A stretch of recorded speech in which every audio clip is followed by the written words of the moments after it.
धर्म, मंदिर, मस्जिद, गुरुद्वारे और आस्था आदि, ये सब ऐसे विषय हैं जिनके एक पहलू की कानूनी व्याख्या की जाती है तो दूसरी प्रश्नवत खड़ी हो जाती है।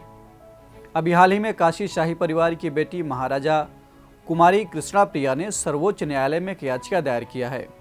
याचिका में कृष्ण प्रिया ने पूजा स्थल विशेष प्रावधान अधिनियम 1991 पर सवाल उठाते हुए इसकी धारा 2, धारा 3 और धारा 4 क्लास 1 को चुनौती दिया है।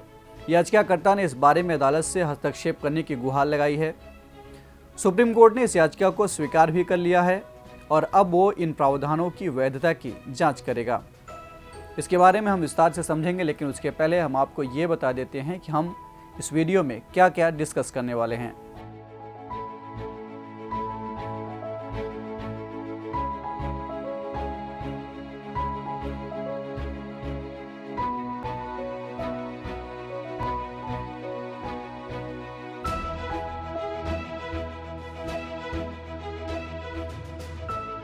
तो लेते हैं सबसे पहला सवाल कि ये पूजा स्थल विशेष प्रावधान अधिनियम 1991 है क्या।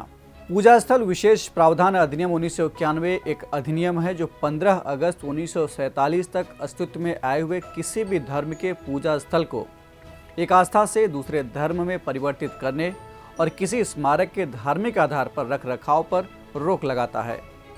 ये केंद्रीय कानून 18 सितंबर 1991 को पारित किया गया था। दूसरा सवाल कि इस कानून का इतिहास क्या है। दरअसल 1990 के दशक के शुरुआती सालों में भारत की राजनीति एक नया मोड़ ले रही थी।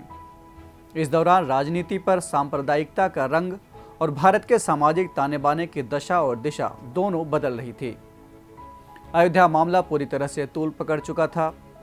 साथ ही काशी और मथुरा जैसे कई धार्मिक स्थल ऐसे थे जहां पर अयोध्या विवाद जैसी स्थिति बन रही थी।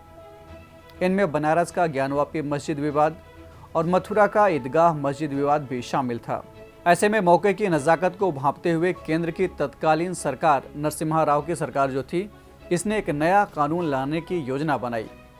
11 जुलाई 1991 को लागू हुए इस कानून का नाम पूजा स्थल विशेष प्रावधान अधिनियम 1991 रखा गया। ध्यान दीजिएगा कि पारित होने वाला डेट और लागू होने वाला डेट अलग अलग होता है। अंग्रेजी में इस कानून का शीर्षक places of worship special provision act 1991 है। अगला सवाल कि यह कानून क्यों लाया गया।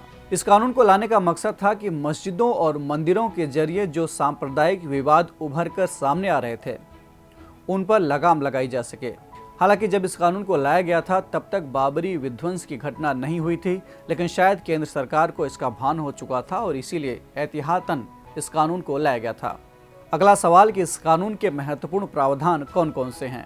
इस कानून का जो सबसे महत्वपूर्ण प्रावधान था वो ये कि 15 अगस्त 1947 को भारत में विद्यमान पूजा स्थलों पर जिस कौम या संप्रदाय का हक था वो यथावत बना रहेगा।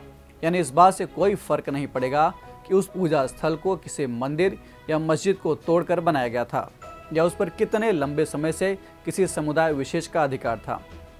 बस 15 अगस्त 1947 को जो पूजा स्थल जिस भी समुदाय का था वो उसी का है और आगे भी बना रहेगा, ये प्रावधान बना दिया गया। हालांकि उस दौरान अयोध्या मामले को इस कानून की जद से बाहर रखा गया था। शायद इसके पीछे कारण ये था कि जब तक यह कानून बना तब तक अयोध्या मामला पूरी तरह से जनमानस के बीच तूल पकड़ चुका था। सवाल उठता है कि अगर इस कानून का उल्लंघन किया जाए तो सजा का किस तरह का प्रावधान है। इस कानून की धारा 6 अधिनियम के प्रावधानों का उल्लंघन करने पर जुर्माने के साथ अधिकतम 3 साल के कारावास की सजा का प्रावधान करती है। अगला सवाल कि इस कानून की आलोचना किस आधार पर की जाती है।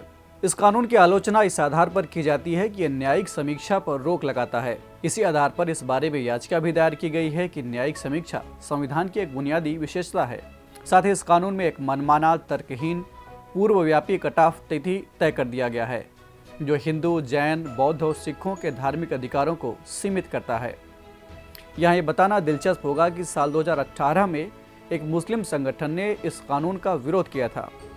इस संगठन का तर्क था कि अगर हम विवाद सुलझाने या अवैध तरीके से किसी मस्जिद को हिंदू समुदाय को वापस करना चाहें तो इस कानून के चलते वापस नहीं कर पाएंगे और इस तरह पूजा स्थलों को लेकर दो समुदायों के बीच विवाद लंबा चलता रहेगा। अब एक अंतिम सवाल ले लेते हैं कि अयोध्या फैसले के दौरान इस कानून पर सुप्रीम कोर्ट की क्या राय थी। अयोध्या मामले में अपनी सुनवाई के दौरान सुप्रीम कोर्ट ने इस कानून के बारे में सकारात्मक बात कही थी। सुप्रीम कोर्ट के मुताबिक देश ने इस एक्ट को लागू करके संवैधानिक प्रतिबद्धता को मजबूत करने और सभी धर्मों को समान मानने और सेकुलरिज्म को बनाए रखने की पहल की है। इस तरह सर्वोच्च न्यायालय ने इस बात का पूरी तरह से संकेत दे दिया था कि देश में अब मंदिर मस्जिद को लेकर और विवाद नहीं होने चाहिए। हालांकि इस मौजूदा याचिका को सुप्रीम कोर्ट ने स्वीकार कर लिया है और इस पर क्या फैसला होगा ये तो आने वाला समय ही बताएगा। इस एपिसोड में इतना ही। हम फिर मिलेंगे एक नए कार्यक्रम के साथ। तब तक के लिए पढ़ते रहिए और बढ़ते रहिए। नमस्कार।